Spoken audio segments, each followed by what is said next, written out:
there can be a relationship and a whole point to everything that appears in our life, pleasant or unpleasant. And I agree with Ben, this practice really brings us to see,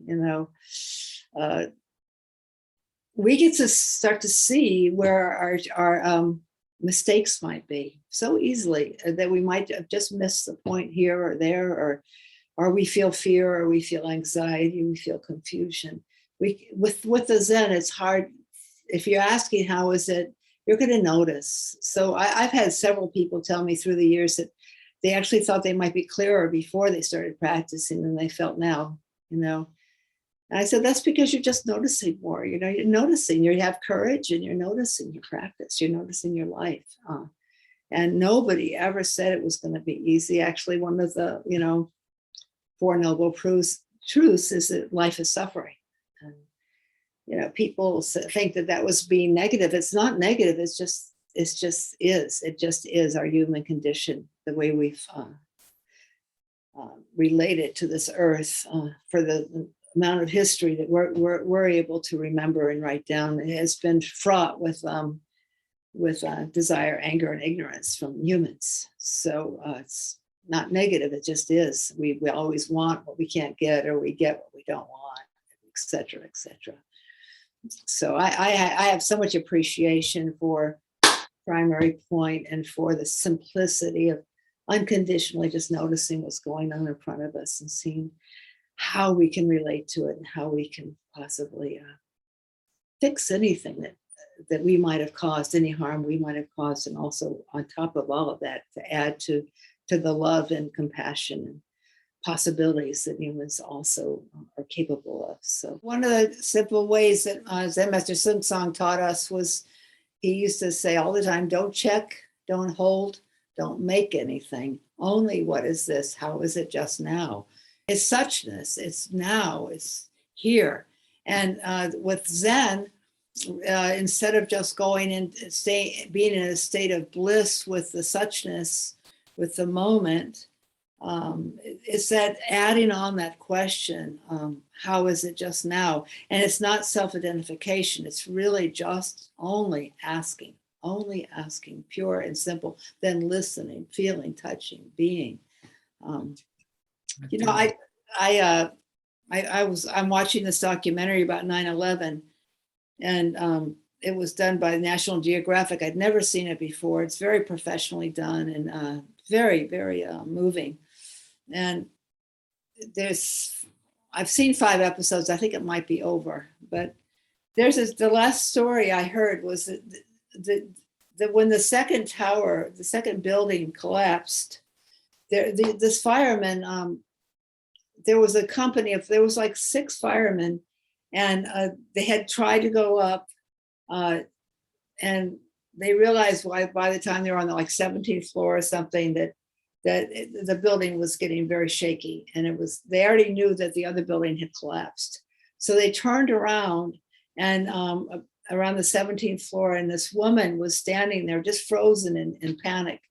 And so her name was Josephine, and so they always ask someone, what's your name, which I think is really, really intimate. And she said her name was Josephine, and they took her and to go down with them, and she very much slowed them down. And they just stayed with her and went down. And when they got to the 4th floor, she said, I can't go any further. I am not going to move. Just leave me here. And so they weren't going to leave her. And it was amazing because they were doing their job and they weren't going to leave her. So they paused with her, and then boom, boom, boom, the floor started to collapse on each other. And I guess that second building, it collapsed up to the 7th floor or the 6th floor. And then the pocket, the stairwell they were in, it formed a pocket. And so they weren't, obviously, we wouldn't be hearing the story unless they had survived. So the fireman's saying that they were in a pocket. It was pitch black, no sound anymore. Finally, it got very silent.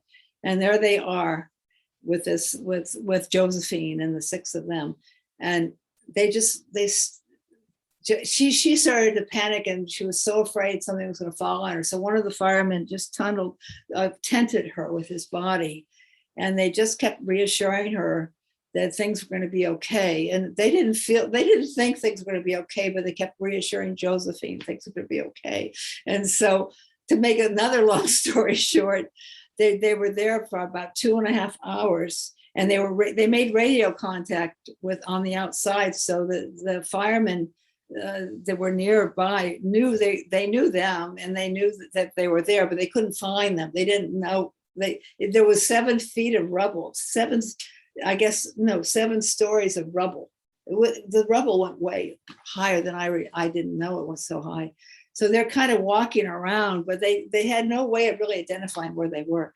And so after 2.5 hours, they looked up and they could see sunlight coming through. And it just was amazing that there was an opening, and they had some oxygen. And so as the dust had settled in 2.5 hours, they were able to worm their way out, basically, and save Josephine. And it's very emotional the way the fireman tells it. And if that pocket on the 4th floor was the only reason they survived, nobody else survived in that building after, anybody else left in that building died except for those 7 people. So they all, of course, bonded immediately and became closest of friends, even also with Josephine. And when she died 9 years, she was 60, and she died 9 years later, and they were her pallbearers. These 6 firemen were her pallbearers. And it's an amazing story. They just all fell in love with each other. And that's the thing, that what humans are capable of without any other checking, holding, making, wanting it to be any different, just that together, and then trusting each other. So if anybody has the time, it's a beautiful documentary. As I said, it's by National Geographic, but there's some amazing stories of grace, just humans being graceful and kind to each other. And that's what we're capable of, and it's possible.